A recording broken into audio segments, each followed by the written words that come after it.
jangan ketinggalan, kakak berdiri. Oke. Step 1 ini mulai dengan identifikasi area penelitian. Ini yang kemarin hari ini yang saya ke Ibu Dona yang lalu untuk Bapak Ibu berada di area penelitian mana. Semuanya sudah tahu area penelitiannya, ada yang manajemen sumber daya manusia, bidang pendidikan, kesehatan, dan sebagainya. Berarti step 1 Bapak Ibu sudah selesai. Minggu lalu saya juga minta Bapak Ibu melakukan pengumpulan data awal, yaitu untuk melakukan wawancara ataupun telaah literatur untuk mengumpulkan survei awal, ya, melakukan survei awal untuk mencari data awal dari rencana penelitian Bapak Ibu. Nanti step 3 yaitu mendefinisikan masalah. Kalau kita lihat penelitian Bapak Ibu, kita menggunakan applied research ataupun basic research. Kalau applied research itu lebih menyelesaikan masalah yang sedang dihadapi oleh organisasi. Umumnya mahasiswa magister manajemen banyak melakukan applied research.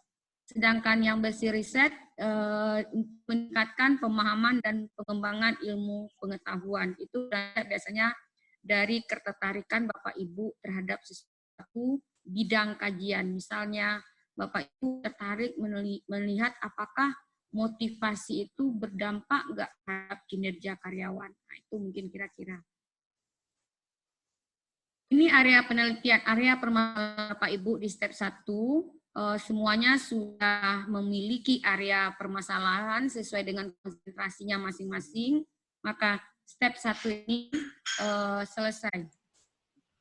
Sekarang kita mau mencari masalah ini. Masalah itu apa? Masalah itu merupakan gap antara seharusnya dengan apa yang terjadi. Makanya minggu lalu saya sudah menyarankan kepada Bapak Ibu, mulailah mencari masalah. Caranya gimana? Mengamati fakta dari objek yang Bapak Ibu minati. Misalnya Bapak Ibu tertarik di dalam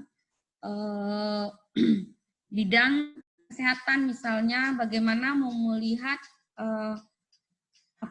pelayanan yang terjadi di Rumah Sakit Yarsi, misalnya.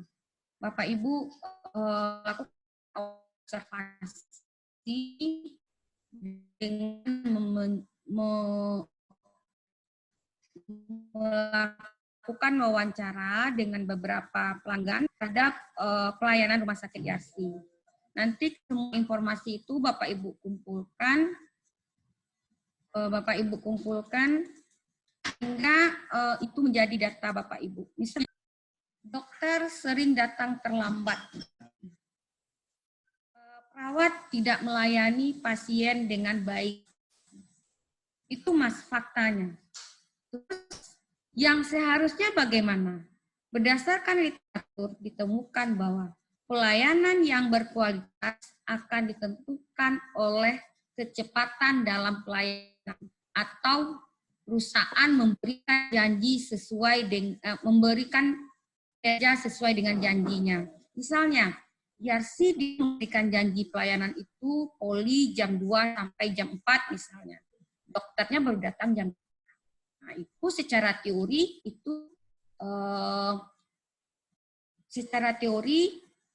yang dilakukan oleh Yarsi adalah salah. Karena seharusnya pelayanan dilakukan tepat waktu. Nah, itu secara konseptualnya. Terus misalnya petugas harus melayani dengan ramah misalnya. Ternyata di Yarsi tidak melayani dengan ramah. Itu terjadi gap antara fakta dan seharusnya. Itulah masalah. Jadi apa masalah yang ditemukan di Yarsi? Yaitu kita ingin melihat bagaimana kualitas pelayanan pada Rumah Sakit Yarsi. Itu definisi dari masalah. Bagaimana cara Bapak Ibu mengumpulkan data? Sebetulnya pengumpulan data awal ini fungsinya untuk mendefinisikan masalah tadi. Bapak Ibu bisa melakukan wawancara, bisa melakukan riset kepustakaan untuk mengumpulkan apa? Mengumpulkan data sekunder dan data primer. Kapan kita bisa mendefinisikan masalah? Ketika Bapak Ibu mengumpulkan data awal. Artinya amati objek yang diteliti dan data literatur. Literatur itu sumbernya dari mana? Dari artikel-artikel penelitian. Nanti saya share beberapa artikel penelitian. Terus dari textbook, dari kebijakan, dari perundang-undangan, aturan, dari SOP. Misalnya, Rumah Sakit IRC SOP misalnya bahwa pelayanan dilakukan di jam sekian. Dia punya SOP, punya IK, instruksional teknis, instruksional teknis dalam misalnya. Itu bisa dilakukan, dijadikan sebagai sumber literatur. Jadi literatur itu tidak hanya dari textbook, dari kebijakan, dari undang-undangan, dan sebagainya. Sekarang masalah itu, apakah masalah itu harus selalu enggak? Masalah itu mulai dari persoalan yang mudah kita selesaikan sampai masalah itu sangat kompleks. Misalnya, dicontohkan rendahnya kualitas pelayanan. Terjadi kerusakan mesin di pabrik. Apa akibatnya? Produksi terkendala misalnya. Meningkatnya absensi karyawan. Terus misalnya di saat kondisi pandemi COVID-19 ini, kita melihat kita lebih banyak, bukan tanya ya, bekerja di rumah. Apakah efektif atau tidak bekerja di rumah dalam kondisi seperti sekarang ini? Terus kalau kita lihat, apa karakteristik masalah topik yang baik? Jangan menjadi Bapak Ibu menganggap bahwa topik yang baik itu adalah topik yang rumit. Enggak. Topik yang baik itu, topik tersebut yang pertama menarik dulu. Menarik bagi Bapak Ibu. Kalau enggak menarik, jangan coba melakukan penelitian. Makanya sesuatu yang tidak sesuai dengan bidang Bapak Ibu biasanya akan menjadi masalah sendiri nanti. Misalnya, saya kajian saya dalam marketing. Terus saya diberikan riset tentang masalah tentang keuangan misalnya. Itu nggak akan menarik bagi saya. Saya tidak akan mampu menyelesaikan dengan baik. Terus ada manfaat bagi orang yang berkecimpung di bidang yang diteliti. Jadi ada manfaat bagi Bapak Ibu. Paling enggak nanti di institusi yang Bapak Ibu ambil sebagai objek penelitian. Terus hal yang baru. Nah, ini Bapak Ibu jangan terlalu berpikir saya harus meneliti sesuatu yang belum pernah diteliti oleh orang sebelumnya. Tidak demikian. Hal yang baru di sini adalah Bapak Ibu menunjukkan perbedaan riset Bapak Ibu dengan riset sebelumnya. Apa perbedaannya? Misalnya perbedaannya di objeknya saja. Seorang peneliti sebelumnya meneliti kualitas pelayanan di hotel. Saya meneliti kualitas pelayanan di rumah sakit misalnya. Sebelumnya orang meneliti kualitas pelayanan di rumah sakit pemerintah. Saya meneliti di rumah sakit swasta misalnya. Itu sudah ada sesuatu yang baru di kajian. Apalagi kalau Bapak Ibu menambah variabel yang diteliti. Misalnya, bagaimana kualitas pelayanan pada rumah sakit IRC? Bapak Ibu melihat dari aspek lain, yaitu kira-kira apa pengaruhnya kualitas pelayanan terhadap kepuasan pelanggan. Bagaimana pengaruh kualitas pelayanan terhadap kualitas pelanggan? Bapak Ibu sudah menambahkan satu variabel tentang kepuasan pelanggan. Jadi kepuasan pelanggan inilah yang membuat riset Bapak Ibu baru. Atau bisa saja Bapak Ibu ingin melihat bagaimana kepuasan wisatawan yang berkunjung ke Kota Bukit Tinggi. Bapak Ibu penelitian sebelumnya melihat dari kepuasan pelanggan dari wisatawan Nusantara. Nah, Bapak Ibu melihat dari wisatawan mancanegara. Nah, menunjukkan perbedaan. Dengan minta menunjukkan perbedaan itu, maka kita akan perlihatkan sesuatu yang baru yang akan diteliti. Terus disesuaikan dengan waktu yang diinginkan. Misalnya Bapak Ibu, katakanlah tesis ini adalah proyek riset Bapak Ibu tahun ini. Bapak Ibu memperkirakan mau selesai kapan? Kalau kami kemarin mengancang-ancang dengan kelas B ya, kelas B, kuliah Desember, semester 3 habis. Karena sekarang semester 2 sudah kuliah metodologi, otomatis begitu keluar nilai metodologi penelitian, Bapak Ibu sudah bisa mengajukan bimbingan tesis ya. Karena di mata kuliah ini Bapak Ibu sudah membuat proposal bab 1, 2, dan 3. Makanya di semester 3 diharapkan sudah bisa seminar proposal. Kenapa mesti menunggu semester 4 untuk memulai penelitian? Enggak ada salahnya memang bisa semester 3 seminar proposal, kan Bapak Ibu juga mengumpulkan data di semester 3 sehingga mungkin di awal semester 4 sudah bisa menyelesaikan tesisnya. Jadi kira-kira butuh waktu berapa bulan untuk penelitian? Mungkin 3 bulan. Jangan lebih untuk tesis, Bapak Ibu jangan mematok itu lebih dari 3 bulan. Tidak bertentangan dengan nilai moral dan etika. Tidak bertentangan dengan nilai moral dan etika ini adalah Bapak Ibu tidak melakukan plagiarism, ya mencenek, mengcopy paste tulisan orang lain tanpa bukan sumbernya. Terus tidak mencuri data. Tidak melakukan hal-hal yang bertentangan dengan nilai moral dan etika. Ini bisa saja nanti data-data yang Bapak Ibu gunakan, misalnya data itu, misalnya Bapak Ibu cuma mengumpulkan data dari 30 responden, terus nanti pas diolah data itu menjadi 100 responden misalnya, itu terjadi pelanggaran etika dan moral. Terus bagaimana karakteristik masalah yang baik? Masalah yang dipilih memiliki nilai original. Original tadi dilihat dari mana? Bapak Ibu menunjukkan hasil riset Bapak Ibu itu bedanya dengan riset sebelumnya apa? Apa persamaannya? Apa perbedaannya? Nah, itu yang menjadi hal nanti bahwa riset Bapak Ibu itu memiliki originalitas penelitian. Terus bisa memperlihatkan suatu hubungan, misalnya bagaimana pengaruh kualitas pelayanan terhadap kepuasan pelanggan, bagaimana pengaruh motivasi kerja terhadap kinerja karyawan misalnya. Terus masalah itu hal yang penting untuk diselesaikan. Walaupun penelitian itu sederhana, tapi dia penting. Misalnya kualitas pelayanan itu penelitiannya sangat sederhana, tapi bagi rumah sakit itu penting dilakukan, karena kalau mereka tidak mengevaluasi kualitas pelayanan dan kepuasan pelanggan minimal 6 bulan sekali, mereka tidak bisa mengajukan akreditasi. Terus dapat diuji kalau dia memperlihatkan hubungan variabel, misalnya kualitas pelayanan berpengaruh terhadap kinerja karyawan, motivasi berpengaruh terhadap kinerja karyawan, itu dapat diuji pengaruhnya. Dinyatakan dalam bentuk pertanyaan. Sering sekali orang membuat rumusan masalah itu dalam bentuk pernyataan, tapi lebih baik dalam bentuk pertanyaan. Misalnya gini, bagaimana pelayanan pada rumah sakit kasih?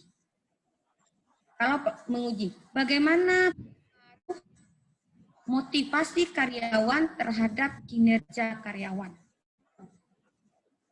Itu dinyatakan dalam bentuk pertanyaan.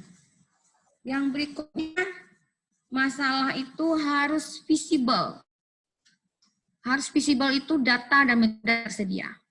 Misalnya, Bapak Ibu ingin melihat bagaimana kondisi harga saham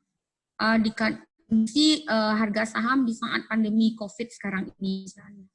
Bapak Ibu harus yakinkan harga saham itu tersedia, datanya tersedia, dan metode yang digunakan juga tersedia. Jangan memaksakan suatu penelitian yang kemungkinan besar datanya nggak bisa kita dapatkan. Nanti Bapak Ibu akan menghabiskan waktu untuk mencari data saja. Terus Biaya dan waktu dalam batas kemampuan. Jangan sampai tesis memakan biaya lebih dari 5 juta. Kalau bisa kurang dari 5 juta. Karena waktu juga harus dipikirkan. Jangan lebih dari 1 semester. Terus biaya dan hasil harus seimbang. Semakin banyak biaya riset, harusnya hasil yang diperoleh juga akan semakin besar manfaatnya.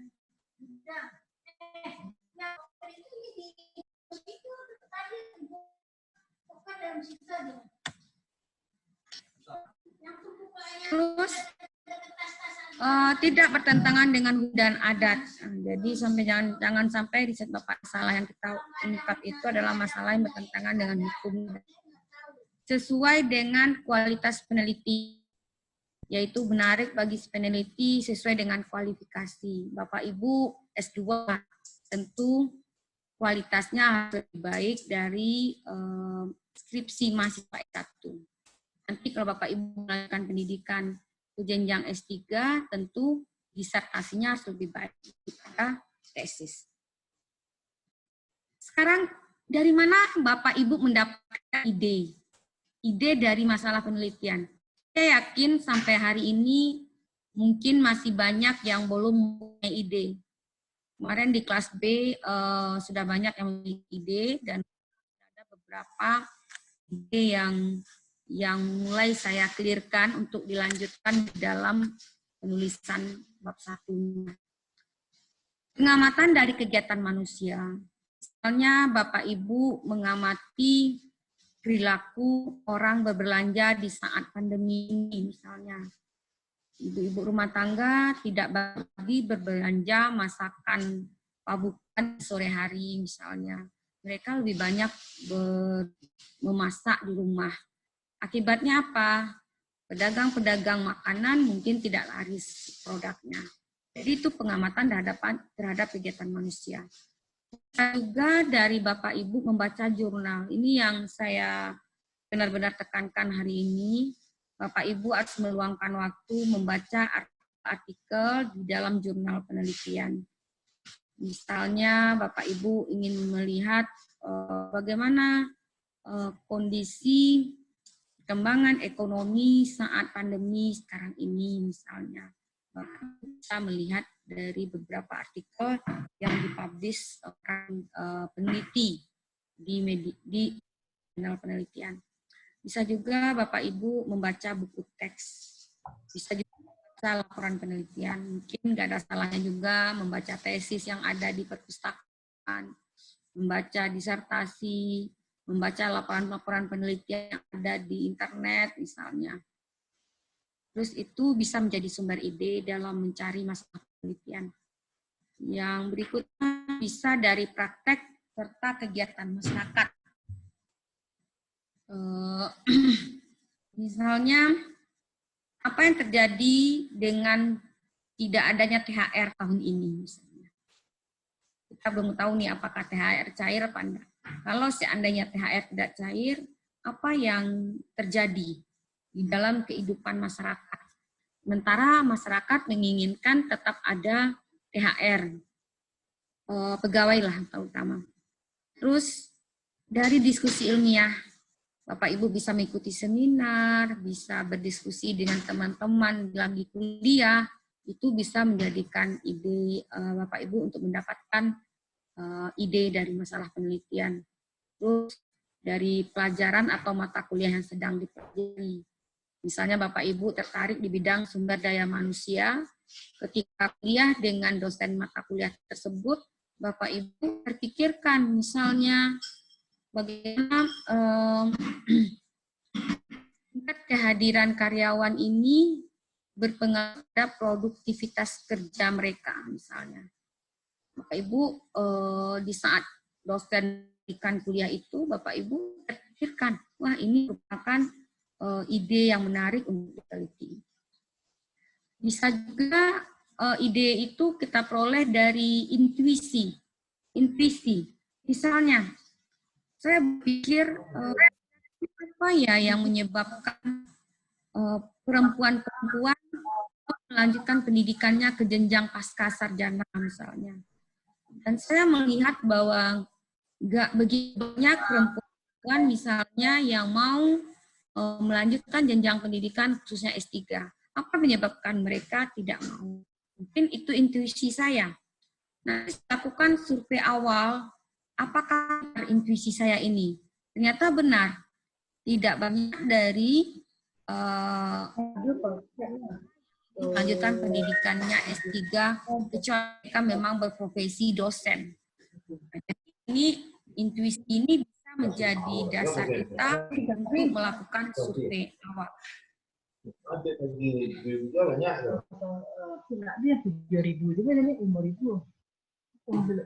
Contohnya gini, masalah ini.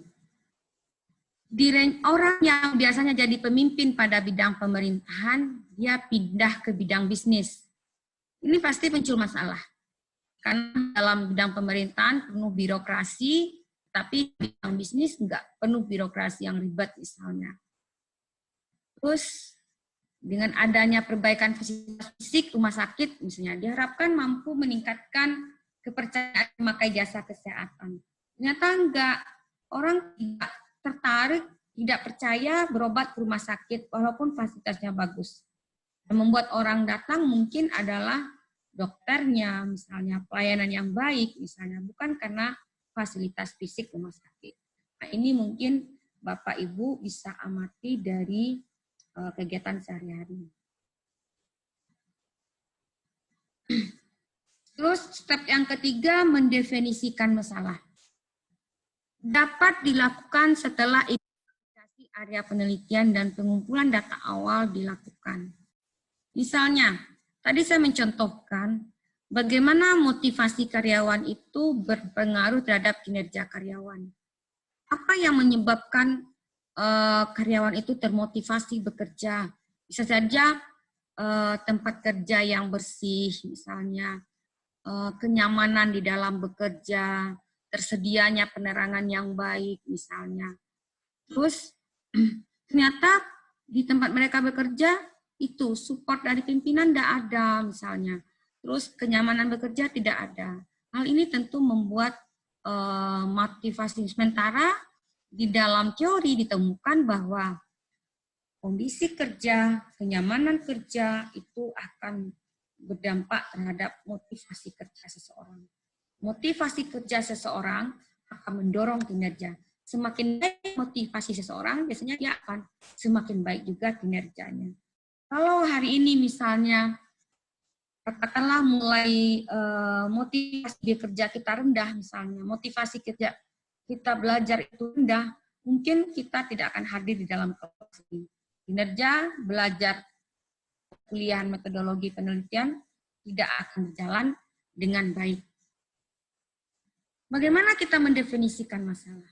Mendefinisikan masalah itu lebih lazim digunakan dalam bentuk pertanyaan. Bagaimana mendefinisikan kondisi tadi? Bagaimana pengaruh motivasi terhadap kinerja karyawan? Kalau kita hubungkan dengan kualitas pelayanan tadi, bagaimana kualitas pelayanan pada rumah sakit Yarsi misalnya? Definisi masalah. Sampai di sini dulu, mungkin ada pertanyaan Bapak Ibu, bagaimana dengan kondisi, bagaimana yang saya suruh dulu, apakah Bapak Ibu sudah melakukan survei awal atau belum? Kira sudah punya ide yang mau diteliti atau belum? Mungkin ada punya ide Bapak Ibu yang mau kita bahas di kelas ini sebelum kita masuk ke judul penelitian. Judul penelitian itu adalah pekerjaan yang paling gampang ya. Setelah Bapak Ibu memiliki masalah, bisa mendefinisikan masalah, judul penelitian juga akan bisa kita tentukan. Ini saya ingin memberikan contoh nanti bagaimana menulis bab 1. Jadi Bapak Ibu di pertemuan ini Bapak Ibu mampu menulis bab 1 dari proposal Bapak Ibu. Saya minta Bapak Ibu mengemukakan ide apa yang sudah dilakukan di survei awal kemarin? Apakah Bapak Ibu sudah melakukan survei awal atau belum? Kemarin kalau di kelas B sudah banyak yang melakukan survei awal, sehingga ada 2 ide riset yang kita bahas kemarin. Saya pingin hari ini juga kita membahas tentang ide Bapak Ibu sebelum kita masuk ke teknik menulis. Agak lesu ya Bapak Ibu, termasuk saya agak kelelahan hari ini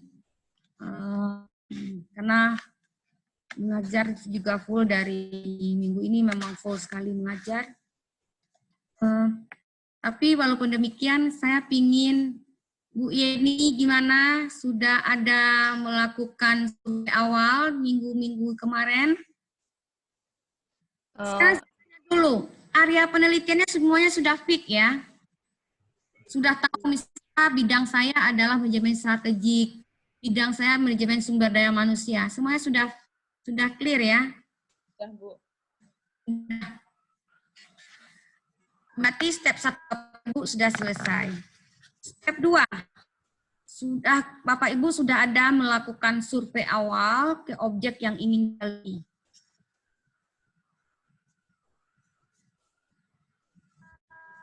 Adakah? Misalnya, kita dicontohkan, saya ingin melihat pelayanan rumah sakit Yarsi. Saya pergi ke Yarsi, melakukan wawancara ke beberapa pengunjung di Yarsi, pasien, pengunjung, terus melakukan observasi kepada perawat, misalnya melakukan wawancara kepada petugas, bagaimana kondisi pelayanan. Misalnya, Bapak Ibu bertanya, di Yarsi itu poli dilakukan pada jam berapa? Pada jam 2 sampai jam 4 sore misalnya. Bapak Ibu bertanya kepada pengunjung atau pengunjung poli ya. Di poli misalnya rawat jalan, Bapak Ibu bertanya, bagaimana pelayanan di poli ini? Kan di Yarsi itu poli rawat jalan itu dilaksanakan jam 2 sampai jam 4. Bagaimana menurut Bapak Ibu, apakah selama ini pelayanan dilaksanakan tepat waktu? Ditanya berapa pengunjung? Pengunjung 1, pengunjung 2, pengunjung 3. Biasanya tidak akan lebih dari 3 pengunjung, jawaban mereka sama. Setelah jawaban mereka sama, kita berhenti bertanya. Misalnya, oh iya, kemarin sih tepat waktu. Tapi waktu saya hari ini datang, ini jam 3 belum datang dokternya.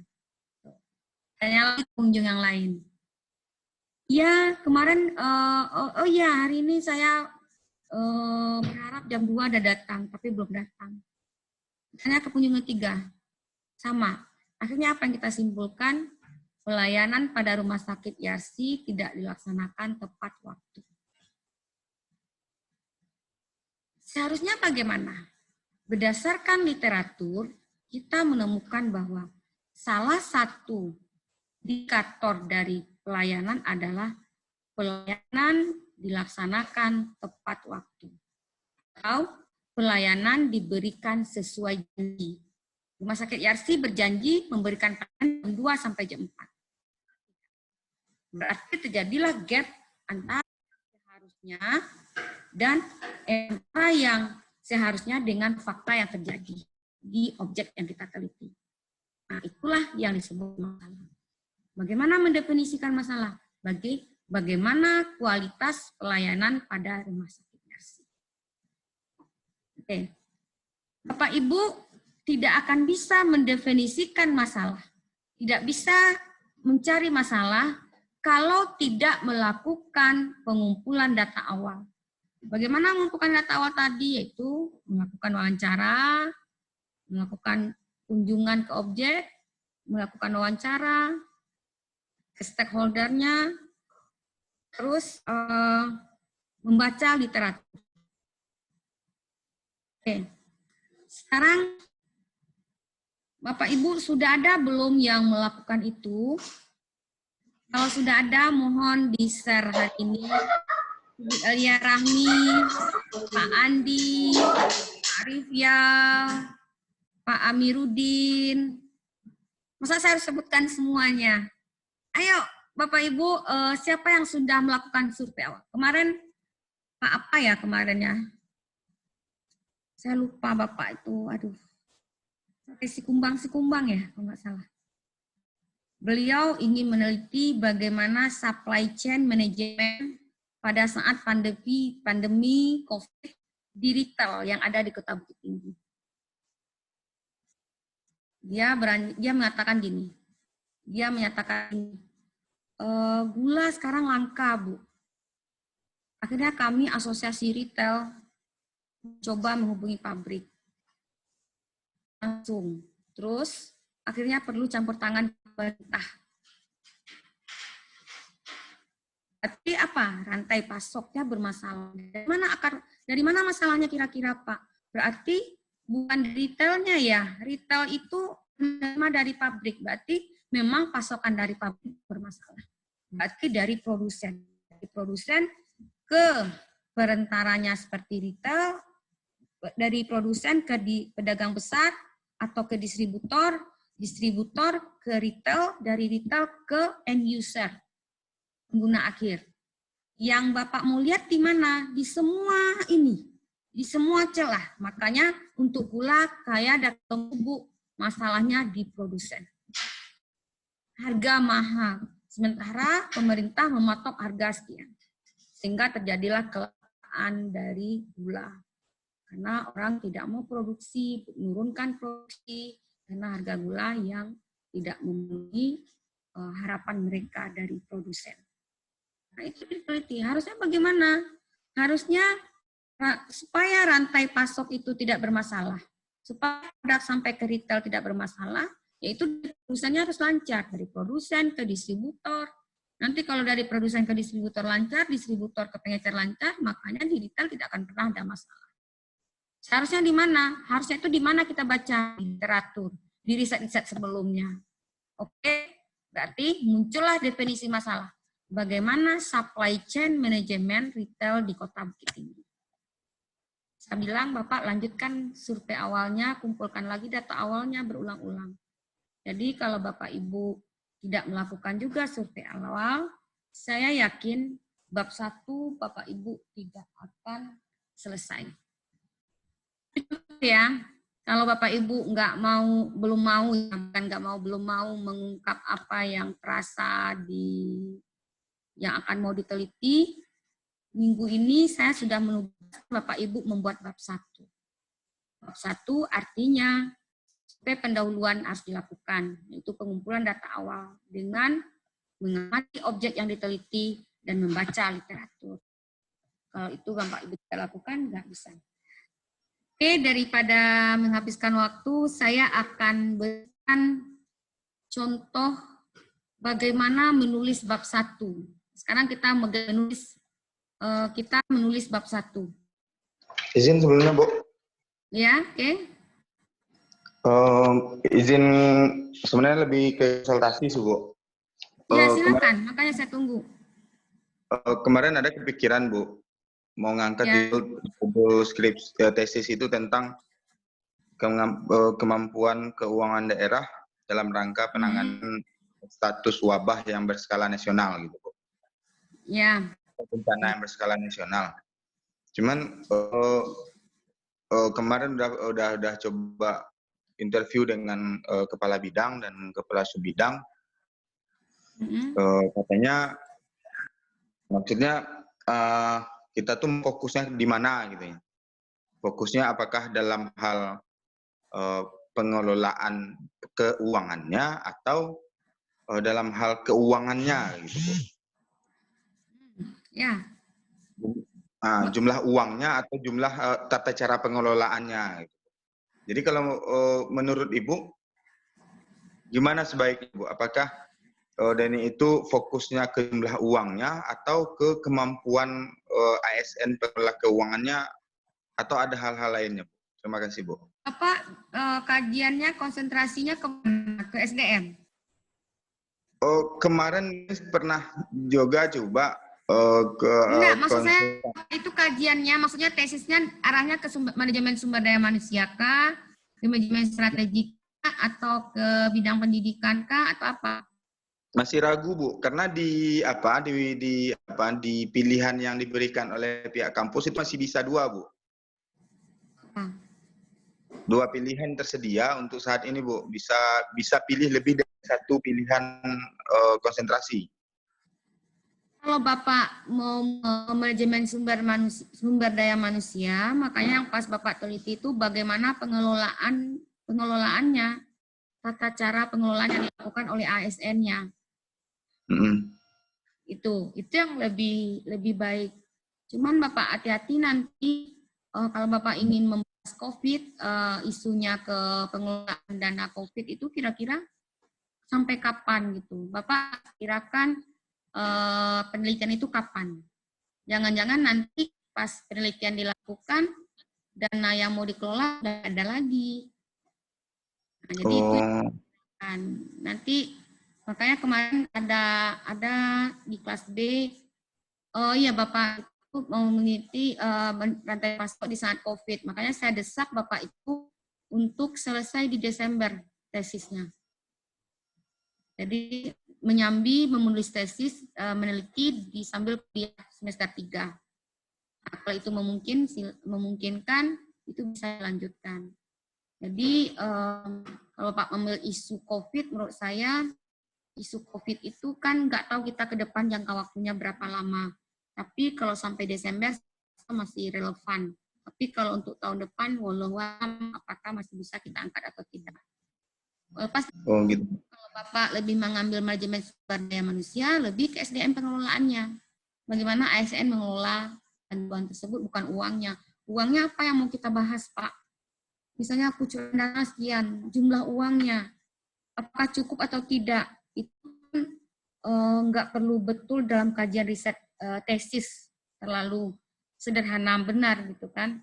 Apakah cukup uang itu buat mengulangi atau tidak, misalnya itu agak nggak begitu menarik kalau Bapak teliti. Tapi bagaimana pengelolaannya, ASN mengelola, mungkin itu akan lebih baik. Saran saya, sebaiknya Bapak baca beberapa literatur tentang pengelolaan dana bantuan wabah. Ya, dana pengelolaan bantuan wabah. Bagaimana pengelolaan dana bantuan wabah. Nah, di situ nanti akan temu secara literatur mengelolanya seperti ini.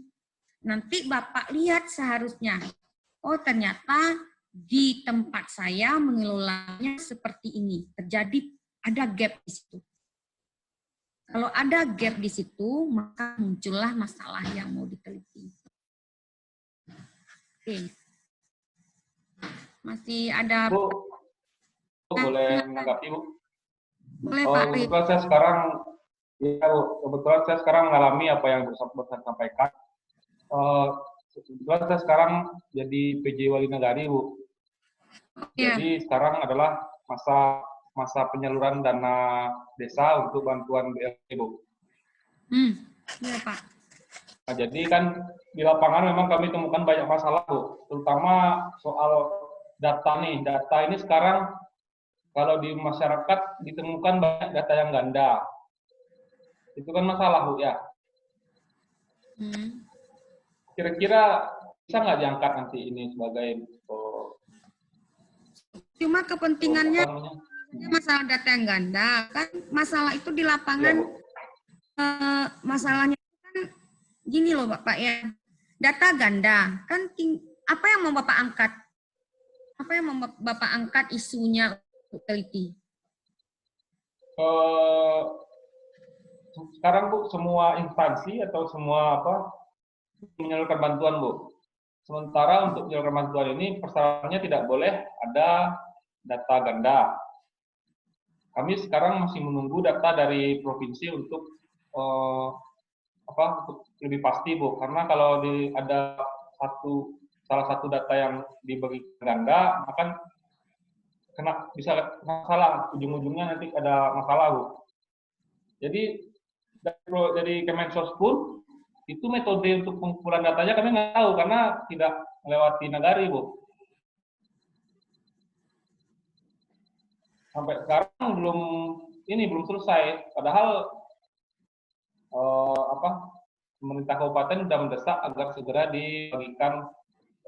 Kalau saya melihat ini Pak, kalau lebih cenderung kalau data ganda yang Bapak angkat itu nggak bagus ya, maksudnya nggak terlalu. Nggak, maksudnya gini, Bu. Maksudnya diangkat untuk sebagai bahan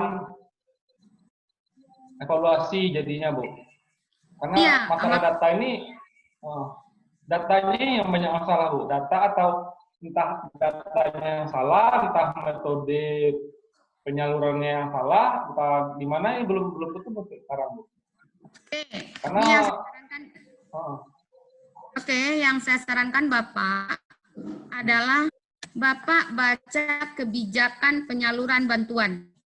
Ada nggak kebijakan bantuan? Kebijakan penyaluran bantuan ada nggak dari instansi terkait? Mungkin bantu COVID, apakah ada enggak kebijakan ada, pemberi? Bu. Jadi gini, Bu. Oke, sebentar. Saya ingin jelaskan ke Bapak. Ini ada kebijakan ini seharusnya ya. Terus faktanya, misalnya kebijakannya apa? Bapak pelajari. Apa kebijakan yang Bapak tahu? Misalnya pemberian bantuan kepada masyarakat. Misalnya tidak bolehnya data ganda, ternyata data ganda. Nah, terjadi di faktanya terjadi data yang ganda, itu terjadi gap. Ya, berarti syarat nanti untuk penyaluran bantuan nggak bisa dilaksanakan. Jadi kebijakan yang diterapkan oleh pemerintah tidak akan bisa diimplementasikan. Saya lebih menyarankan Bapak melihat implementasi kebijakan pemberian bantuan. Kebijakannya seperti ini. Nanti kita kasih gimana masalahnya, salah satunya karena data ganda atau mungkin orang yang menyalurkannya. Saya kan nggak tahu nih kebijakannya. Inilah sekarang Pak aturnya dibaca Pak. Kebijakan itu dibaca. Apa yang berbeda dengan faktanya? Faktanya begini, seharusnya begini, faktanya begini. Kalau dia betul. Dan seharusnya tidak sesuai dengan seharusnya yang terjadi, itu terjadi gap, makanya saya diteliti. Nah, jadi nanti maksud saya begitu, Bu. Ya. Jadi kan sementara surat itu kan udah ada ketentuannya, Bu, dalam pemberian bantuan ini. Tapi kenyataan di lapangan tidak sesuai dengan apa yang ditentukan dalam surat itu, Bu. Dalam ada jenisnya kan, tidak ditemukan yang seperti itu, malah berkebalikan jadinya, Bu. Oke, bisa Pak, cuma nanti Bapak sesuaikan dengan konsentrasi Bapak ya, dan tentu nanti Pak konsentrasinya tentu Bapak nanti akan berkoordinasi dengan sekretariat ya, apa judul itu relevan dengan apa objek Bapak teliti. Tapi kalau Bapak nanti mengevaluasi kebijakan, mungkin Bapak lebih ke strategik kali ya, konsentrasinya ke strategik, mungkin strategik atau kebijakan publik ya. Konsentrasinya tersedia apa aja sekarang? Manajemen sumber daya manusia, terus apa lagi Bapak? Manajemen sumber daya manusia, manajemen strategik, kebijakan publik. Itu kebijakan publik tuh, kalau tadi Bapak. Kebijakan publik, bukan? Kebijakan publik Bapak masuknya. Kalau ke manajemen strategik kurang nyambung. Lebih ke kebijakan publik. Ada yang mau kita diskusikan yang lain? Kalau enggak, saya ingin Bapak Ibu, tugas minggu depan kita sudah menulis bab 1.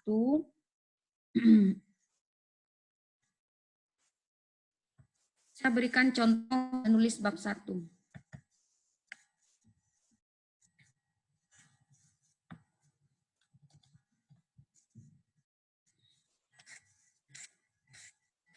Kita menulis bab 1 itu seperti menulis piramida terbalik.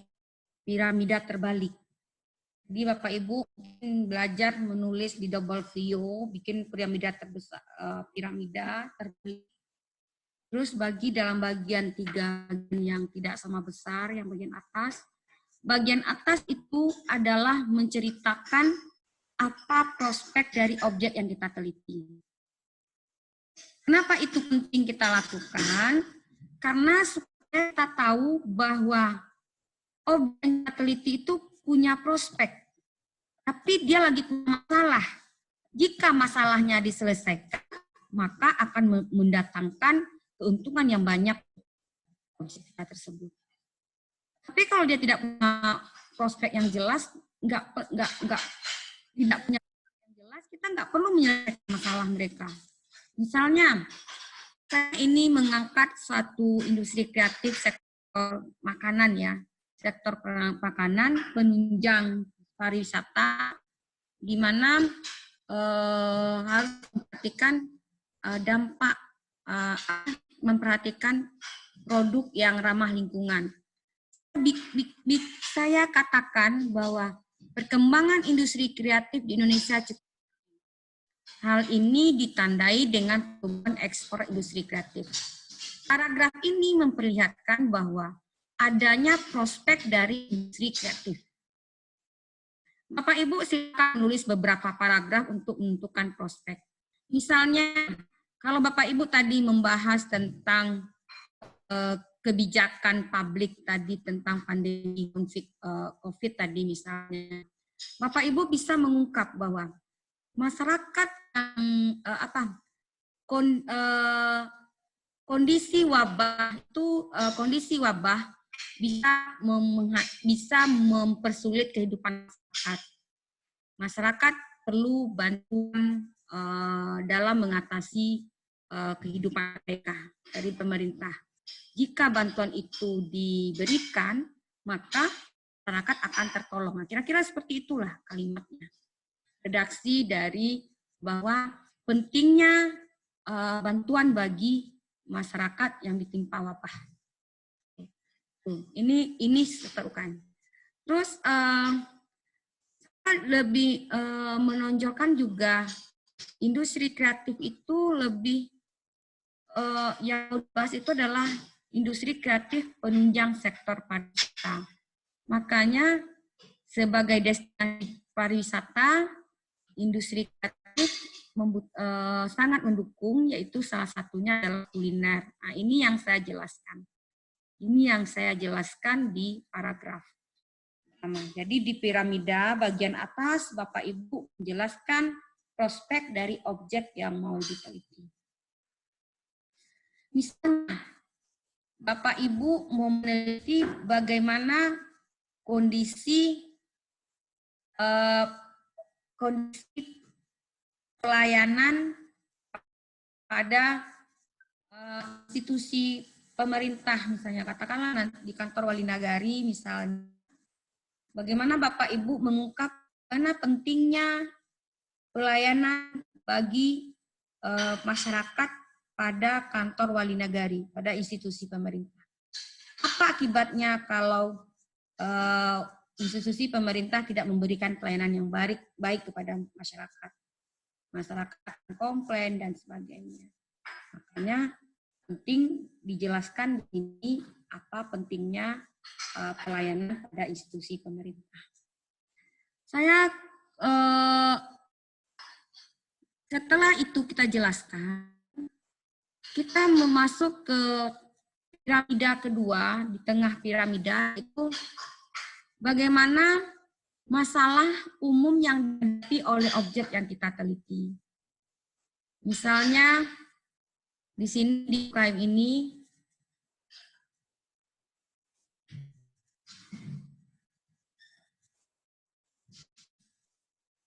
permasalahan yang dihadapi industri kreatif di Sumatera Barat yaitu terbatasnya inovasi produk, terbatasnya kemasan yang ramah lingkungan, nilai kualitas dari produk yang masih begitu rendah, nilai dan intensi membeli produk misalnya. Itu Bapak Ibu jelaskan berdasarkan hasil survei pendahuluan.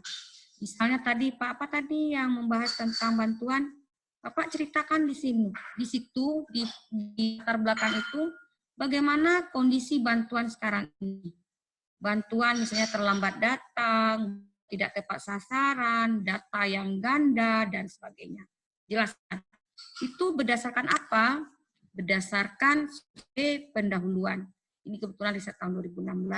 Berdasarkan survei pendahuluan 2020 ditemukan bahwa pemberian bantuan yang terjadi pada masyarakat A, B, C, D, E, F.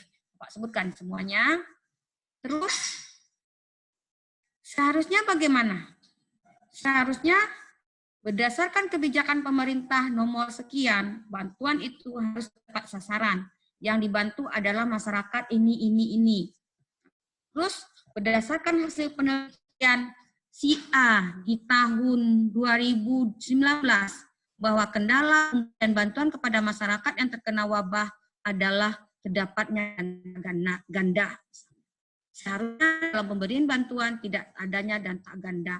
Nah, itu akan Bapak ungkap yang seharusnya. Jadi nanti akan terlihat gap antara fakta dan seharusnya. Nah, ini kira dari contoh saya ini, katanya industri kreatif sektor makanan itu masih rendah inovasinya. Kemasan produknya belum ramah lingkungan dan sebagainya. Sedangkan seharusnya bagaimana? Dari hasil penelitian McAdam ditemukan bahwa perusahaan yang ingin masuk ke pasar membutuhkan inovasi. Penelitian Wu dan Chen misalnya bahwa konsumen sudah peduli dengan produk yang ramah lingkungan. Mereka sudah menyadari bahwa mereka peduli dengan pasaran produk yang ramah lingkungan. Mereka lebih berminat beli produk yang ramah lingkungan. Nah, penelitian Kong misalnya bahwa kemasan produk menjadi hal yang diperhatikan oleh konsumen di dalam membeli produk. Misalnya. Karena produk tersebut apabila memiliki kemasan yang ramah lingkungan itu akan mampu menarik minat konsumen. Itu seharusnya. Jadi kalau Bapak ungkap di bab 1 itu, bagaimana faktanya, bagaimana seharusnya. Dari hasil itulah Bapak Ibu nanti bisa mendefinisikan masalah. Makanya berdasarkan latar belakang penelitian, maka muncullah masalah penelitian bagaimana pengaruh brand awareness terhadap green purchase intention. Begitu seterusnya. Sekarang, bagaimana Bapak Ibu bisa menulis bab 1 ini dengan baik? Tentu harus dilakukan dulu survei pendahuluan dan survei pendahuluan terhadap objek yang diteliti dan membaca literatur. Selama itu tidak dilakukan, maka Bapak Ibu tidak akan bisa mencari masalah penelitian. Kira-kira itu agak Bapak Ibu kurang semangat juga, jadi saya nggak berapi-api juga mengajar jadinya. Gimana? Kira-kira terbayang nggak apa yang mau dikerjakan minggu ini? Kalau terbayang, Bapak Ibu silakan bertanya. Saya beri kesempatan untuk bertanya 30 menit ke depan. Kita akan sampai jam 3:30. Silakan Bapak Ibu. Ibu Imelia Wulandari. Oke, Ibu siapa? Iya, Bu. Berarti dalam piramidanya, piramida terbalik itu ada 2 ya, Bu ya. Terus 3. 3. Ada 3. Ada Ya, prospek, terus, ada survei pendahuluan terhadap objek, dan ada justifikasi literaturnya. Jadi ada ya survei pendahuluan terhadap objek itu disebut dengan faktanya.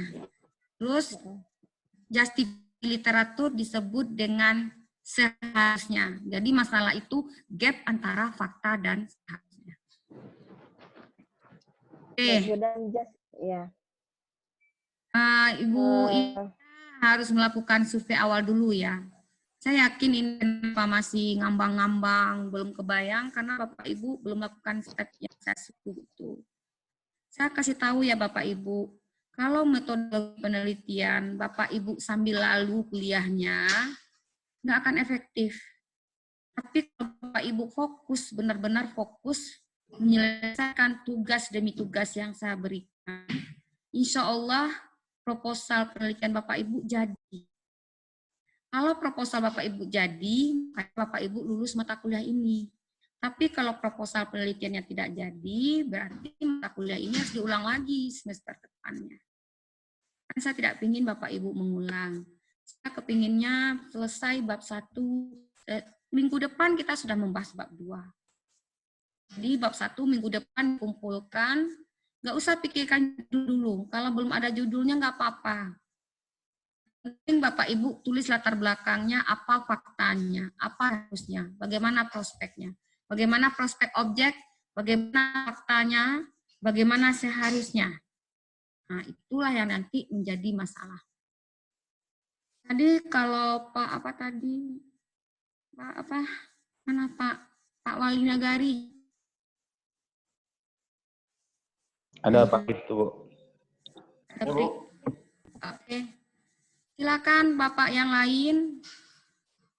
Mungkin sudah ada ide, silakan. Atau baru punya kebayang-bayang kayak gini, Bu. Mana tahu dengan berdiskusi hari ini saya bisa memberikan saran untuk kayak tadi Pak Wali tadi dia membahas tentang bantuan misalnya. Jangan bantuan yang dibahas, kebijakannya yang dibahas. Apakah implementasi kebijakannya itu tepat atau tidak? Ini bisa dilakukan. Itu bisa nanti ke kajian publik juga bisa, karena yang melaksanakan kebijakan juga SDM dari Mohon izin, Bu. Assalamualaikum, Bu. Salam, silakan Pak Werma Deni. Ya, Bu. Kalau tadi kalau berhubungan dengan kebijakan, Bu, misalnya taruhlah kita tidak mengunci pembahasan pada COVID aja, kita mengunci pembahasan pada bencana berskala nasional, Bu. Boleh. Otomatis kalau kita berbicara kebijakan itu kan memang kebijakannya dari pemerintah pusat diturunkan melalui beberapa aturan sampailah dia di aturan yang paling bawah. Ya. Terus nanti kalau kita sehubungan dengan pemilihan konsentrasi, Bu, karena memang jujur sampai saat ini masih agak blank itu karena berhubungan dengan pemilihan konsentrasi, Bu. Apakah nanti kita akan fokus ke tentang sumber daya manusianya, ataukah tentang pengelolaan keuangannya, apakah tentang kebijakan publiknya atau gimana bagusnya, Bu? Iya, makanya Pak Werma Deni memang konsentrasinya area penelitiannya harus ditetapkan dulu supaya Pak Werma Deni nggak kemana-mana. Makanya saya tunda perkuliahan ini ke Bu Dona, saya minta mahasiswa memang mengklirkan dulu konsentrasinya. Kalau enggak, metodologi nggak bisa dilanjutkan. Karena Bapak Ibu akan menulis sesuai dengan konsentrasi masing-masing. Ya, makanya kemarin itu waktu jedanya lama kan, saya nggak mau masuk kalau konsentrasi Bapak Ibu belum ada. Itu yang saya tekankan sekali kemarin ke Bu Dona, sehingga Bu Dona membagi formnya. Ini harus tetapkan dari sekarang, mau ke SDMK, mau kebijakan publik. Kalau Bapak mau kebijakan publik udah kebijakan tadi itu bisa ditelusuri kebijakan pusat sampai ke aturan di bawah. Itu bisa Bapak kerjakan. Kalau Bapak SDM, Bapak ASN-nya, Bapak SDM-nya, SDM melaksanakan kebijakan itu yang dibahas. Kalau Bapak keuangan, berarti pengelolaan keuangannya yang Bapak bahas. Tapi kalau belum jelas, nanti Bapak ngawur aja semuanya mau ditulis gitu. Jadi memang harus ditentukan kalau minggu ini ya Pak, nanti malam Bapak mungkin istiqoroh kali Pak ini. Mulai istiqoroh Pak, apa konsentrasinya. Bapak harus tentukan, nanti Bapak pusing sendiri. Kalau Bapak pusing, saya ikut-ikutan pusing juga nanti Pak. Karena Bapak sering bertanya, misalnya kalau yang 2 ya, ada yang diam, belum mengerjakan apa-apa. Ada yang sering bertanya karena dia sudah banyak mengerjakan. Nah, mudah-mudahan Pak Deni masuk ke situ, banyak bertanya, karena sudah tahu yang mau dikerjakan. Bukan karena Bapak bingung sendiri gitu. Jadi Bapak tentukan dari sekarang. Kalau Bapak SDM, saya arahkan Bapak ke pengelolaannya, SDM yang mengelolanya yang dibahas. Kalau Bapak kebijakan publik, berarti kebijakan publiknya yang dibahas. Kalau Bapak keuangan bahas tentang keuangannya, bagaimana uangnya, pengelolaan keuangannya ini. Uangnya, apakah keuangan ini cukup misalnya atau tidak? Bagaimana mengelola keuangan ini sehingga tidak terjadi konflik di dalam masyarakat misalnya.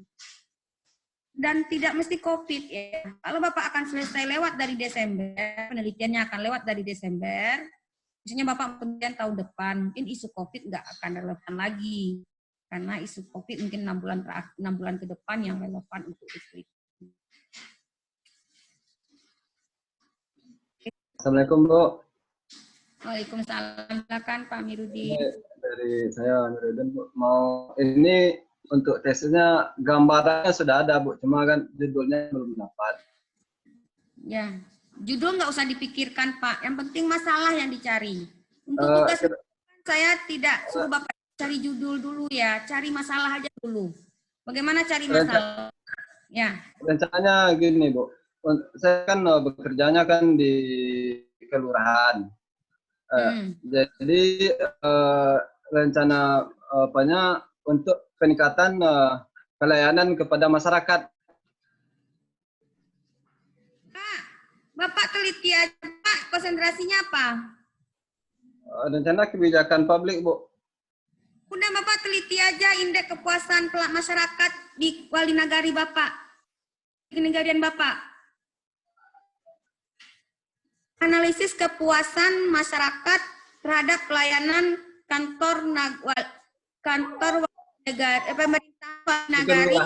pemerintahan kelurahan. Nah, ya udah, itu aja Bapak fokus itu. Ya. Itu instrumen jadi udah banyak. Jadi Bapak amati, Bapak punya di kantor kelurahan punya jalur komplain, punya kotak saran enggak? Ada, Bu. Bapak kotak saran itu Bapak baca tuh kotak saran itu. Misalnya, apa yang menjadi keluhan masyarakat? Bapak tulis di bab 1 Bapak ya. Terus, nah, pelayanan publik itu meningkatkan kepuasan itu bagaimana? Bapak cari literatur tentang kepuasan masyarakat. Banyak sekali. Boleh Bapak cari masyarakat di kelurahan, terhadap pemerintahan kota, terhadap pemerintahan provinsi, terhadap kantor instansi tertentu, boleh. Pokoknya kepuasan masyarakat terhadap pemerintahan, kantor pemerintahan. Oke, Bapak jangan kemana lagi Pak Amiruddin ya. Ya, Bu. Terima kasih, Bu. Risetnya sederhana tapi bermanfaat bagi kantor Bapak. Bagi kantor nanti. Nanti Bapak dari hasil analisis kepuasan masyarakat, Bapak keluar tuh rekomendasi perbaikan. Dan ternyata yang membuat orang tidak puas itu lurah itu ketus-ketus loh Pak, tidak ramah. Bapak harus latih petugas Bapak untuk melayani masyarakat dengan ramah. Datangkan trainer untuk melatih mereka. Sederhana risetnya, tapi itu bermanfaat. Ya Pak Amiruddin fokus itu. Saya ingin minggu depan bahas punya Bapak, bab 1 Bapak ya. Udah kebayang nulis bab 1? Prospek akibatnya jika kantor lurah, kantor pemerintah tidak melayani masyarakat dengan baik. Nah, Bapak tulis tuh. Yang kedua, apa faktanya di kantor lurah? Misalnya masyarakat mengeluh dengan keterlambatan pelayanan, mengeluh dengan ketidakramahan petugas, masyarakat bla bla bla, ceritakan semuanya. Terus yang ketiga Bapak justifikasi dengan literatur. Seharusnya pemerintah harus melayani masyarakat seperti ini, A, B, C, D. Kata siapa? Kata penelitian si A, kata penelitian si B, kata buku, kata si A di dalam buku, kata ini. Terserah Bapak. Ini yang saya contohkan tadi. Ya. Pak Amiruddin agak cerah wajahnya. Oke, Pak Amiruddin. Bapak Ya, terima kasih banyak, Bu. lagi ya, jangan mikir yang lain-lain lagi. Oke, cukup. Analisis kepuasan masyarakat pada institusi, pada pelayanan pada pelayanan pemerintahan kelurahan apa gitu. Pemerintah juga namanya Pak. Bu, izin menyela Bu. Oke. Kalau hubungannya biasanya dengan pelayanan itu konsentrasi kita kemana Bu? Pelayanan publik bisa. Publik, publik atau SSDM-nya Bu? SDM-nya juga bisa. Kan nanti bisa. Masyarakat itu berhubungan dengan SDM-nya juga. Nah, nanti kita caranya supaya muncul analisis kepuasan masyarakat sebagai dasar untuk pengembangan SDM pada lurah. Ini Pak Amiruddin kan dia di pelayanan publik kan? Ya udah nggak usah dihubungkan dengan SDM. Oke? Oke. Silakan Pak Amiruddin nulis langsung malam ini ya, jangan bukan ya. Malam ini Bapak langsung nulis ya. Saya menulis nanti minggu depan kita bahas. Minggu depan mungkin akan lama kuliah Zoom, saya akan membaca satu persatu tugas yang dikirim ke WhatsApp. Semua tugas. Berarti ini bab 1 aja dulu ya, Bu ya? Ya, bab 1 dulu. Definisi masalah Bapak sudah ketahuan tuh. Bagaimana kepuasan masyarakat pada pelayanan kantor kelurahan XXX ya. Ya, Bu. Terima kasih, Bu. Bu. Ya, silakan Bu Fatma. Ya, saya mau rencana dalam pemikiran saya sudah ada permasalahan tentang pengelolaan objek wisata Lembah Harau itu dilihat dari petugas-petugas SDM yang diberdayakan di sana. Itu kira-kira permasalahannya saya ambil yang mana bagusnya, Bu? Ibu menemukan apa di sana? Ibu SDM ya? Iya, saya mungkin lebih konsentrasi ke SDM. Oh, Ibu membahasnya apa yang ditemukan di sana? Coba survei apa yang Ibu ungkap? Ungkap dulu apa masalahnya. Saya kan nggak tahu kondisinya. Objek wisata Lembah Harau itu kan sangat potensi itu, Bu. Dari alamnya untuk dikembangkan. Namun kan sampai saat ini kalau dari Pemdanya belum terlalu jauh berkembang. Baru itu aja. Jadi yang lebih berkembang itu di Lembah Harau dan lebih Pemdanya. Jadi petugas-petugas yang diberdayakan di Lembah Harau itu ini petugas yang mana nih? Petugas objek wisata atau gimana? Penjaga gerbangnya, yang kios-kios pedagangnya. Apa masalah di penjaga gerbangnya, Bu? Misalnya kurang ramahnya penjaga gerbang. Penjaga gerbang yang masih kayak preman-preman gitu. Belum kalau itu bukan masalahnya di situ kan, Bu. Kan itu kan memang penjaga itu kan memang pemerintah tidak bisa menindak. Kalau di situ mungkin lebih bukan gimana ya, kan itu yang preman-preman itu kan bukan petugas dari Pemda kan? Ya, petugas yang dikontrak itu malahan jarang yang menjaga di gerbang, malahan mereka lebih pemuda diserahkan. Padahal yang kontrak satu pemuda. Yang dikontrak itu dia nggak hadir di sana. Jadi yang hadir di sana itu kebanyakan pemuda-pemuda. Iya, berarti kan bukan masalah pelayanannya, Bu. Berarti masalah orangnya, maksudnya pemerintah yang nggak mampu menguasai area tersebut ya. Akhirnya kan preman yang masuk. Permasalahannya emang Pemda yang mengelola. Karena Pemda mengelola, jadi permasalahannya kurang apa ya? Iya, kalau ke SDM-nya gimana Ibu menghubungkannya ke sumber daya manusia? Kalau di situ kan Ibu, yang saya tangkap gini loh Bu, Ibu mau membahas yang nunggu-nunggu itu preman apa? Itu petugas Pemda bukan? Ada yang dikontrak Pemda itu cuma satu, tapi kan petugasnya ramai. Lebih ke pemuda-pemuda. Suaranya yang dikontrak Pemda. Yang dikontrak Pemda itu cuma satu, Bu. Satu orang. Ya, yang lainnya preman. Yang lainnya siapa? Yang lainnya lebih ke pemuda di setempat. Pemuda ini kerjasama dengan Pemda atau dia kerja sendiri? Tidak. Hah? Dia lebih, kesannya lebih membantu yang satu orang dikontrak tadi. Gini loh maksud saya, Bu. Ibu mau membahas tenaga SDM yang diturunkan Pemda. Tentu yang kita mau evaluasi adalah SDM yang di Pemdanya. Kalau sekarang yang di situ itu tidak orang Pemda, gimana kita mau menilainya? Kan ini dampaknya nanti. Motivasi ke apa gitu. Karena Ibu nanti bicaranya skopnya kan sumber daya manusianya yang Pemda ini. Kan Ibu mau bicara sumber daya manusia. Kalau Ibu bicara pelayanannya, nanti marketing jatuhnya. Bukan ke SDM-nya. Pelayanan tugasnya. Pelayanan tugasnya. Tapi kalau Ibu membahas SDM Pemdanya, itu bisa. Tapi kalau cuma pegawai Pemdanya satu, Ibu membahas ke apa? Misalnya, motivasi karyawannya terhadap kinerja mereka melayani misalnya. Datanya cukup, harus 30 karyawan minimal. Beda tadi dengan Pak Amiruddin. Pak Amiruddin dia mau kebijakan publik, dia mau melihat indeks kepuasan masyarakat. Jadi yang diteliti adalah masyarakatnya. Berarti bagusnya lebih ke kebijakan publik atau ke SDM-nya? Bukan bagusnya, Bu. Ibu mau konsentrasi Ibu apa sekarang SDM? Kalau di SDM, Ibu bahas apanya sekarang? SDM di membahas SDM-nya, tentu SDM yang mau diteliti itu harus cukup untuk memenuhi sampelnya nanti. Makanya saya tanya jumlah SDM Pemda yang diharap, Bu, cuma 1. Ya minimal 30 sampelnya.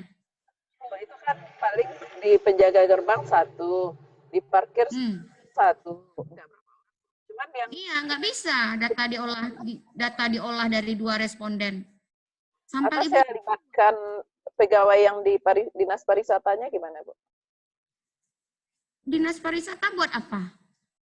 Kan Dinas Pariwisata yang mengelola penyantangan Pemda, Bu.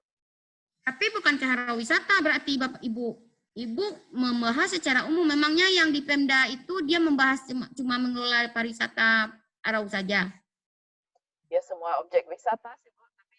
Tapi yang iya, berarti seluruhnya nggak bisa nanti. Berarti Ibu menelitinya tentang apa masalahnya di pegawai Pemda untuk mengelola objek wisata itu apa masalah mereka?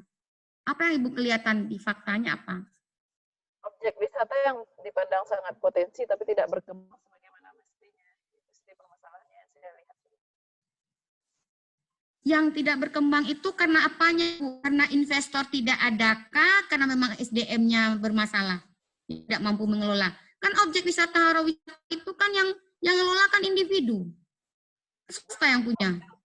Objek itu wisata, pribadi loh, yang kampung Eropa itu pribadi loh yang punya.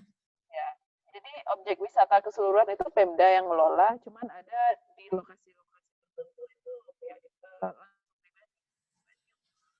tapi keseluruhan itu Pemda. Saya nggak menemukan gap-nya, Bu. Saya nggak menemukan gap-nya, saya belum menemukan gap apa yang mau Ibu teliti. Nah, mungkin Ibu lakukanlah dulu in-depth interview.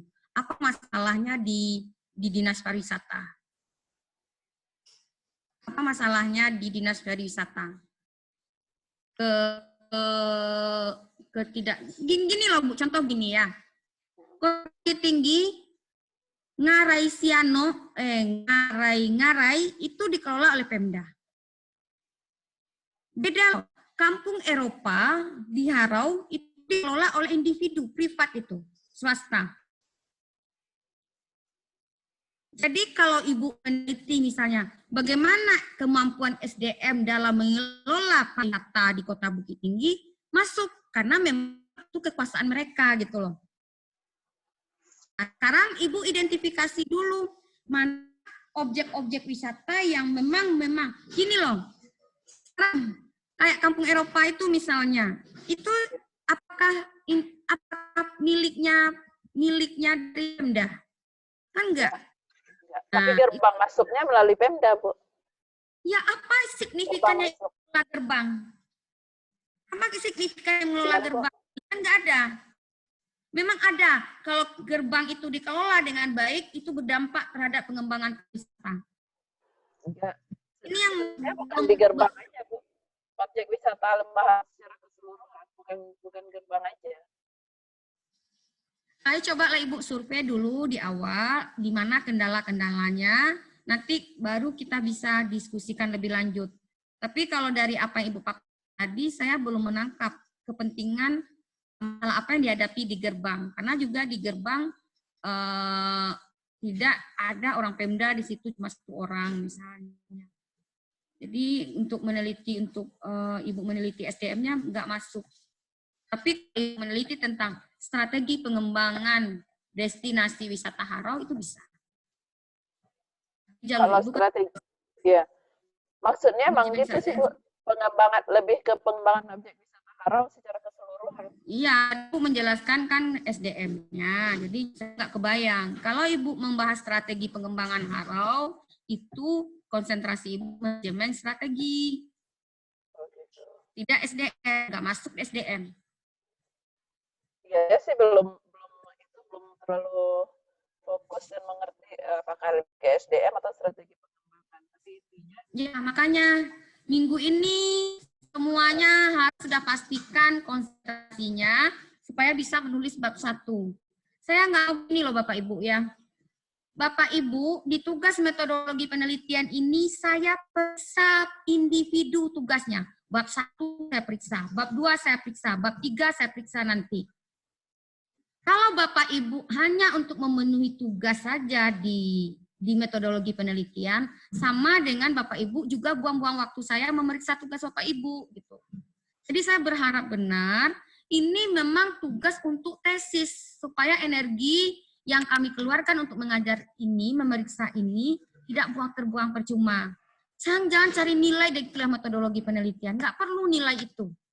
Yang penting sekarang bagaimana proposal Bapak Ibu jadi, bab 1, bab 2, bab 3. Izin, Bu.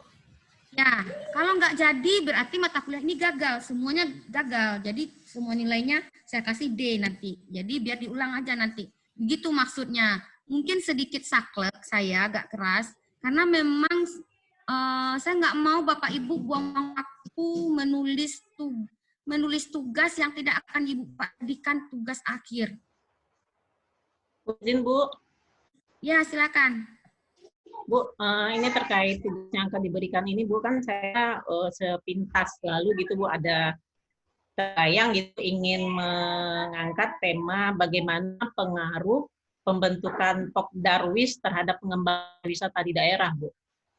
Jadi Pokdarwis itu adalah kelompok sadar wisata yang dibentuk oleh pemerintah di masing-masing negari gitu loh, Bu. Nah, jadi yang saya pertanyakan di sini apa nanti untuk surveinya itu apakah di semua daerah itu atau lingkup-lingkupnya gimana itu, Bu? Saya sarankan Ibu lakukan dulu sarankan tadi ya. Survei awal dulu objeknya, terus baca literaturnya. Nanti setelah Bapak Ibu semuanya baca literatur, Bapak Ibu akan dapat gambaran. Misalnya, kan kelompok Darwis ya, kelompok sadar dalam pengembangan wisata itu banyak literaturnya.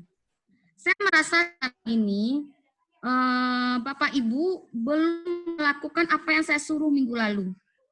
Jadi jangan nanti saya mungkin sedikit memaksa Bapak Ibu ini tolong dicari literaturnya. Misalnya Pak Amiruddin tadi dia sudah udah jelas membahas tentang kepuasan masyarakat.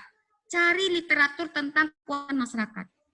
Ibu nanti cari itu di literatur, artikel-artikel riset sebelumnya, bagaimana peran kelompok sadar wisata di dalam pengembangan pariwisata. Itu SDM-nya berarti ya, Bu ya? Pengembangan SDM berarti, Bu ya? Yang mau dibahas apa? Makanya Ibu saya suruh baca dulu aja, Ibu ya. Kalau Ibu membahas tentang kelompoknya dalam pengaruh pembentuknya itu, Bu. Pengaruh pembentukan Pokdarwisnya itu ada pengembangan pariwisata di nagari itu gitu loh maksudnya. Ya, ada nggak literaturnya? Kira-kira ada nggak literaturnya nanti? Ini Bapak Ibu ya, ini yang saya bilang, selama Bapak Ibu lakukan survei awal dan tidak membaca literatur, Bapak Ibu akan jatuh dengan opini. Kalau opini nggak bisa dijadikan karya ilmiah. Kalau kita beropini nggak bisa dijadikan karya ilmiah. Makanya benar harus justifikasi, harus baca literatur, harus survei awal. Ibu Fitria, kalau konsentrasinya SDM, Bapak Ibu bisa bahas nanti petugasnya itu, petugas Pokdarwisnya. Ya, bagaimana peran dari Pokdarwisnya, petugasnya. Kalau SDM, kalau Bapak Ibu, kalau Ibu ke strategi, bahas peran kelompok ini terhadap pengembangan pariwisatanya. Bisa ke manajemen strategi, manajemen strategi. Kalau kebijakan publik, bisa juga mau kebijakan publik, bagaimana kelompok Darwis ini berkembang, apakah dia melaksanakan, apakah ada kebijakan membentuk Darwis ini di dalam pengembangan pariwisata. Oke, kira-kira itu. Oke, saya rasa cukup untuk kuliah kita hari ini. Silakan berdiskusi melalui WhatsApp. Saya tidak melayani WhatsApp Japri ya. Bapak Ibu ingin berdiskusi, silakan berdiskusi di grup WA. Apa tujuannya berdiskusi di grup WA? Agar apa yang saya jelaskan bisa dibaca oleh yang lainnya. Tapi kalau Japri nanti, terus terang kalau Japri saya diam sekarang. Karena coba Bapak Ibu bayangkan, kajian mahasiswa Japri saya jelaskan satu persatu. Pertanyaannya kadang-kadang sama saja. Nah, jadi mohon saya minta maaf sore ini agak sedikit mungkin kecewa juga sedikit. Nuansanya beda dengan kelas B kemarin. Terus terang ya Bapak Ibu, kelas B kemarin dia sudah punya igar ya, sudah punya semangat melakukan riset. Sehingga ketika kelas bertanya, mereka bertanya sekali, saya sudah mau ini, saya sudah mau ini. Sehingga ini akan membuat aura yang positif di kelas. Jadi, Bapak Ibu, saya mohon walaupun anggap mungkin agak bagaimana ya, agak menekan Bapak Ibu. Saya berharap benar bab 1 Bapak Ibu selesai. Bab 1 minggu depan saya cuma membahas ini aja. Saya panggil Bu Elia, mana bahannya? Pak Muhammad, mana bahannya? Bab ini. Nanti kalau bab 1 Bapak Ibu semuanya sudah selesai, baru saya masuk ke bab 2. Bab 1, bab 2 juga nggak akan bisa dikerjakan. Dia kerjaan bab 1 selesai, bab 2 dikerjakan. Bab 2 selesai, baru bab 3 dikerjakan. Bapak Ibu bisa penelitian kalau proposalnya jadi. Saya mohon Bapak Ibu banyak membaca artikel-artikel penelitian yang saya bilang, sehingga nanti saya tidak ingin kuliahnya duduk manis dan Bapak Ibu dengarkan saya bicara gitu. Saya cuma bicara seminggu Bapak Ibu yang bicara. Minggu depan giliran Bapak Ibu yang berbicara di kelas ini. Oke, tutup kelas ini. Wabillahi taufik wal hidayah. Bu, mohon izin Bu. Mohon izin Bu, tugasnya dikirim lewat WA, Japri atau di grup Bu? Mohon izin Bu. Dimasukkan aja ke email saya nanti. Di grup WA? Di grup WA saja. Saya yakin tidak akan ada yang mencontek. Ya, jadi dimasukkan ke grup WA aja. Maunya gimana? Atau tugas itu dikumpulkan oleh satu orang?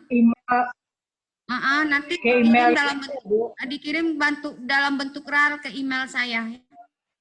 Misalnya ada 20 proposal. Jadi misalnya Ibu Ivo mengumpulkan semuanya dalam satu folder punyanya Pak Rio. Jadi siapa yang atau gini aja, semuanya mengumpulkan ke Ayu, ya, ke sekretariat. Tugas semuanya dikumpulkan ke Bu Ayu. Nanti Bu Ayu yang mengirim ke email saya. Jadi maksud saya ini supaya jangan hilang-hilang. Jadi satu kali kirim semuanya.